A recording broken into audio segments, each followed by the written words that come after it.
Have you ever looked in the mirror and immediately started picking yourself apart?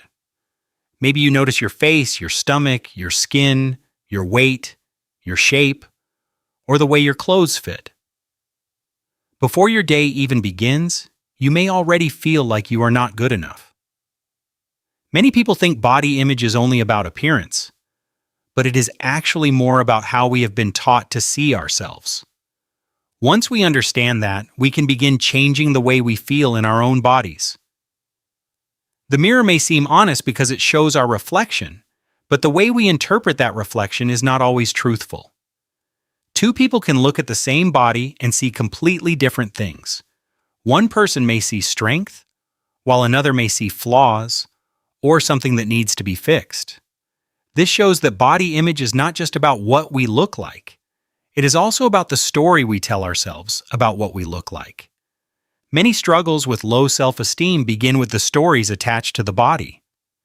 Maybe someone made a hurtful comment years ago. Maybe we were compared to someone else. Maybe social media convinced us that normal bodies are not normal. Over time, we may begin to believe that being attractive means being worthy. Little by little, the body becomes something we judge instead of something we live in. Low self-esteem does not always sound dramatic. Sometimes it sounds like, I'll be happy when I lose weight. I can't wear that. I look terrible in pictures. Or, I'm not attractive enough to be loved. These thoughts may seem small at first, but when they are repeated every day, they can become beliefs. Once we believe them, we may start living as if they are true. When low self-esteem takes over, it can affect the way we live. We may avoid photos, avoid certain clothes, avoid relationships, or hide parts of ourselves. We may shrink our personality because we feel uncomfortable being seen. This does not happen because we are not worthy. It happens because somewhere along the way, we started believing that our appearance decides our value. Social media can make these feelings even worse. Every day, people are shown perfect faces, perfect bodies, perfect lighting, perfect angles, and perfect lives. What we often forget is that we are comparing our real bodies to someone else's edited moment. Their photo may be filtered, posed, or carefully selected, while we judge ourselves in the mirror as if the comparison is fair. It is not. The truth is that many people we compare ourselves to are also comparing themselves to someone else. The person we wish we looked like may also wish they looked different. This cycle can be painful because it makes everyone feel like they are not enough. Social media can create the illusion that everyone else is confident and flawless, while we are the only ones struggling. In reality, body image struggles are very common. It is important to remember that the body is not the enemy. Our bodies carry us through heartbreak, stress, long days, fear, change, and survival. They allow us to breathe, move, laugh, cry, hug the people we love, and experience life. However, many of us treat our bodies like unfinished projects. We constantly search for something to fix, hide, or criticize. Instead of asking, how do I make my body acceptable? We should begin asking, how do I make my mind a safer place to live? Sometimes the body does not need more punishment. Sometimes the mind needs more compassion. Healing body image does not always mean loving every part of ourselves immediately. For many people, healing begins with simply choosing not to attack themselves. Confidence does not have to start with complete self-love. It can begin with body neutrality. Instead of forcing ourselves to say, I love my body, we can start with gentler thoughts such as, this is my body, and I do not have to attack it today.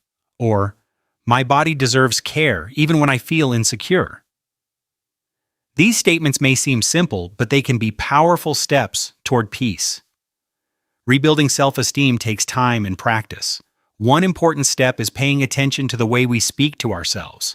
We can ask, would I say this to someone I love? If the answer is no, then we should question why it is acceptable to say it to ourselves. Self-talk matters because the words we repeat in our minds can shape the way we see ourselves. Another step is being careful about what we consume. If certain social media accounts make us feel worse about ourselves, it may be helpful to mute, unfollow, or take a break from them. Confidence cannot grow in an environment that constantly tells us we are not enough. We should surround ourselves with content people and messages that remind us of our worth beyond appearance. It is also important to wear clothes that fit and support the body we have now. We should not wait for a future version of ourselves to feel comfortable or deserving. The body we have today deserves dignity, care, and expression. Our worth does not begin after we change. It exists right now. Healing also means remembering that the body is not just something to be looked at. It is something that helps us live. It allows us to walk, work, rest, dance, create, and connect with others. When we focus only on appearance, we forget all the things our bodies do for us every single day. In the end, we are not less worthy because our bodies change. We are not less lovable because we do not look like someone online. We are not behind in life because we are still learning how to feel comfortable in our own skin. Body image struggles can make us feel trapped. But the goal is not to become perfect. The goal is to become free. Freedom means no longer living under constant comparison. It means letting go of cruel self-talk and no longer waiting to live life until we look a certain way. We do not need to earn the right to feel confident. We do not need to become someone else to be worthy. We are allowed to start treating ourselves with respect right now. Body image and low self-esteem are difficult struggles, but they can be healed with patience, awareness, and compassion. Our bodies are not the problem.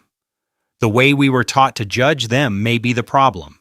Once we begin changing that judgment, we can slowly build a healthier, kinder relationship with ourselves.